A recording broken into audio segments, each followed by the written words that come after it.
स्वच्छ भारत का इरादा इरादा कर लिया हमने देश से अपने ये वादा कर लिया हमने स्वच्छ भारत। एउटा पेसेन्जर पनि छैन छ्या एउटा कस्टमर रहेछ कजन भएको दिदी ए म नाम्ची गएको ए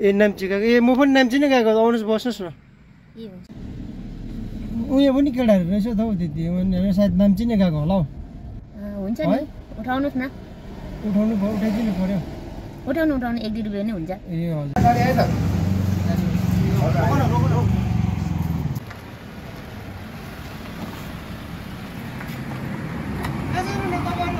ए हामी नाम्ची गएको भाइ नाम्ची गएको ए बस्नुहोस् न ए ल रोक्दिएको थ्याङ्क यू ल भाइ थ्याङ्क यू गाडी पर्खेर आमा गाडी नपाएर नि बल्ल बल्ल गाडी हिँड्नु गाडी नपाएर आम्मा बसेको हैन गाडी पायो नाम्ची जान लागि गाडी बोल्नु हाम्रो स्वच्छता का देश धन्न अहिले पानीहरु उयो नभए भाइ रोड त सफा छ है ओके अस्ति अलिकति पानी परेको रोडहरु हेर्नु त कति मजाको सफा छ है अहिले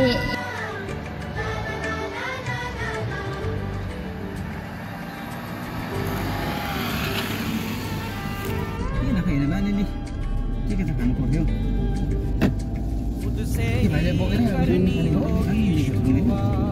खानुस् न अन्त स्वच्छ भारत के गर्दा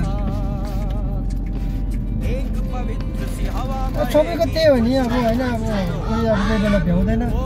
दिदीले खाना खाएर आउनु भएको होला बिमारी मान्छे खानु भयो म हस्पिटल गएर खाने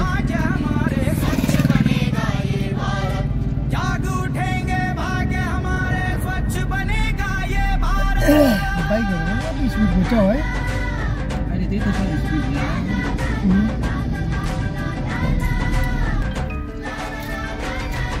अरे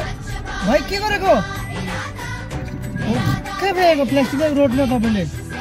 रोडमा के प्लास्टिक फ्याँकेको हैन नि त तपाईले यहाँ राख्नु पर्ने हो नि त नफ्याँक्नु पर्ने हो नि तपाईले छ के गुना त भाइहरु त्यसरी रोडतिर मैला नफ्याँक न हैन हौ हातमा फ्री भइरहेछ कि हैन त्यसरी रोडतिर मैला फ्याँक्नु हुँदैन नि भाइ हुन्छ हो आज तिमीले फ्याँक्यो भोलि अरूले फ्याँक्छ आफ्नो जग्गालाई आफूले सफा राख्नु पर्दैन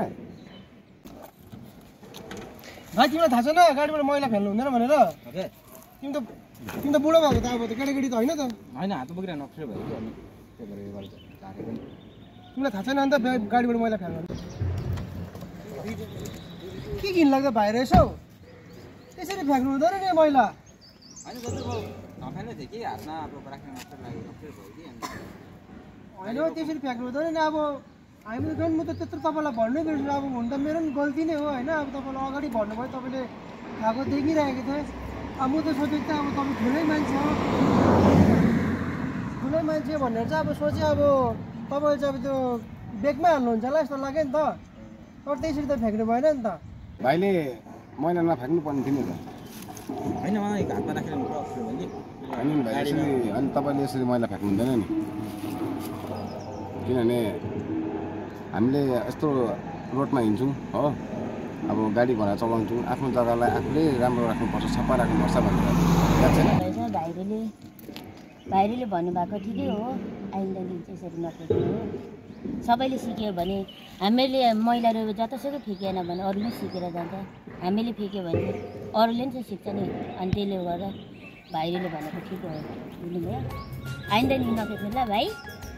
हुन्छ सडे मैले अब फ्यालिहालेँ है अब त्यसले चाहिँ गाडी कुदिरहेको थियो अब रोक्नु भन्नु पनि मिलेन होइन नि अन्त भाइले अन्त बेगमा हाल्नुपर्छ नि अन्त त्यो त भएन नि त हौ त्यस्तो होइन ठिकै छ नि त भाइ अब टिप न त मैले तिमीले गल्ती गरेको होइन दिन्छु नि है अब गल्ती गरिहाल्छु हुनु चाहिँ ठिकै हो यसरी फाल्नु हुँदैन थियो हामीले तर म पनि अब त्यस्तै भइगयो सबैजनालाई सरी है हुन्छ भाइ केही छैन अहिले अब आफ्नो गल्ती एक्सेप्ट गर्नुभयो होइन मलाई खुसी लाग्यो होइन अब यदि कहिले पनि तपाईँले खानुहुन्छ भने केही गर्नु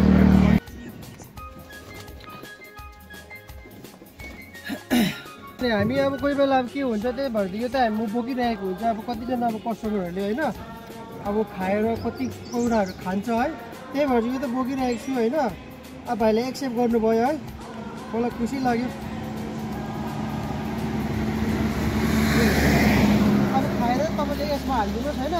अब तपाईँले यदि खाएर चाहिँ अब तपाईँले फ्याँक्नु तपाईँलाई अल्छी लाग्यो भने हामीलाई दिनुहोस् होइन डिकीमा राखिदिनुहोस् हामी फ्याँकिदिन्छौँ ल तपाईँ पनि ड्राइभरै गर्नुहुन्छ होइन सायद तपाईँको ट्याक्सी छ है ए अन्त हामीले के भन्दा पनि एउटा कुरो त मेन कुरो चाहिँ हामीले यो मैलाहरू गाडीबाट फ्याँकिन्छ होइन फ्याँक्दाखेरि चाहिँ अब हामी जति पनि अब हामी टुरिस्टहरू सिलगढीदेखि उनीहरू पाउनुभन्दा अगाडि चाहिँ हामीले चाहिँ के उनीहरूले यदि खानेकुरा त हुन्छै हुन्छ होइन कम्पलसरी हुन्छ उनीहरूकोमा खानेकुरो अन्त खानेकुरो हुँदाखेरि चाहिँ उनीहरूलाई चाहिँ हामीले चाहिँ प्लिज खाएर चाहिँ डस्टबिनमा हालिदिनुहोस् या त ब्यागमा हालिदिनुहोस् कि त क्यारी ब्यागमा हालिदिनुहोस् होइन घरमा कुनै पेट्रोल पम्पमा हामी रोक्दाखेरि तपाईँहरू वासरुम जाँदाखेरि चाहिँ त्यहाँनिर हामी डस्टबिनमा हालिदिन्छौँ या तपाईँले हाल्दा पनि हुन्छ भन्ने कुरा चाहिँ हामीले सम्झाउनुपर्छ क्या टुरिस्टहरूलाई चाहिँ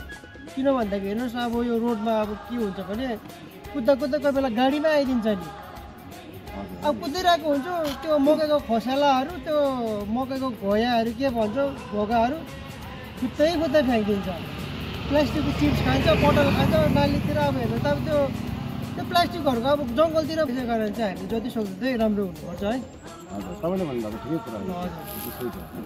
त्यही त हामी प्रत्येक ड्राइभरले चाहिँ हामीले डस्टबिन चाहिँ राखिदिनुपर्छ क्या होइन गाडीमा राख्नु पऱ्यो नि त प्रत्येक ड्राइभरले चाहिँ अब गाडीमा चाहिँ डस्टबिन चाहिँ हामी राख्नु पर्छ एउटा कुरा चाहिँ के हो भने डस्टबिन भयो होइन यो टिस्यु पेपरहरू भयो त्यो कुराहरू चाहिँ हामीले चाहिँ जति सक्दो राखेको राम्रो किनभने अब त्यो डस्टबिन ब्याग हुन्छ नि त्यस्तो अब कालो प्लास्टिकहरू हुन्छ त्यस्तो हामीले एउटा किनेर राखेको छ भने त्यसमा अब 30-40वटा हुन्छ होइन कतिको त आफ्नै पनि पर्सनली पनि हुन्छ टुरिस्टहरूको होइन त्यो चाहिँ हामीले गर्नुपर्छ क्या सबैले मिलेर गऱ्यो भने चाहिँ एकदम राम्रो हुन्छ